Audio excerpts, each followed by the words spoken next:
you're looking at one of the most famous paintings in the world, Vincent Van Gogh's The Starry Night from 1889. But this isn't just a pretty picture.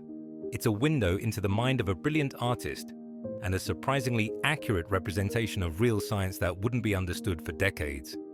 Today, we'll discover what Van Gogh actually saw from his asylum window, what his letters reveal about this painting, and how modern scientists have found that his swirls match real patterns in nature that weren't scientifically described until 60 years later.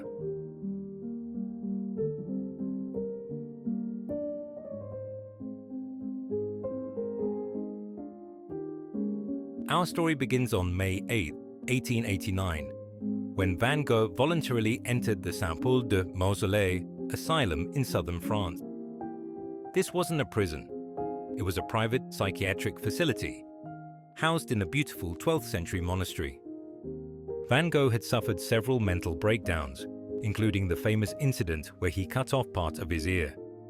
But the asylum gave him what he desperately needed: stability, medical care, and most importantly, permission to keep painting.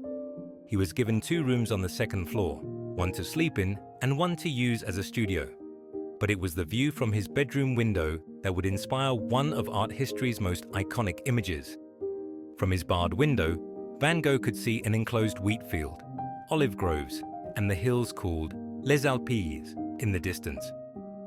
But here's what's fascinating. The Starry Night isn't exactly what he saw. Van Gogh painted this scene entirely from imagination and memory. The village in the painting, it's not the real Saint-Rémy, the dramatic spire. That's more like the churches from his native Holland than anything in southern France. In his letters to his brother Theo, Van Gogh wrote about his fascination with the night sky. It often seems to me that the night is even more richly colored than the day, colored with the most intense violets, blues and greens.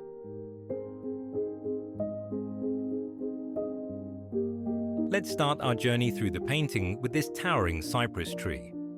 Van Gogh was obsessed with cypresses during his time in the south of France. He painted them over and over, calling them beautiful of line and proportion, like an Egyptian obelisk. In his personal symbolism, cypress trees often represented a connection between earth and heaven, appropriate for a painting about looking up at the stars.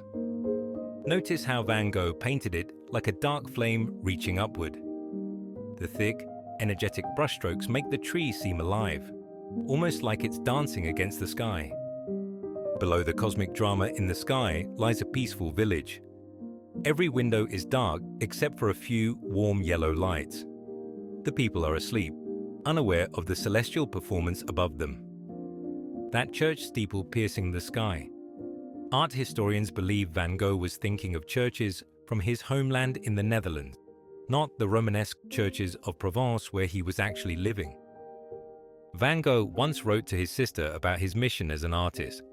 I believe that we must paint nature's rich and magnificent aspects.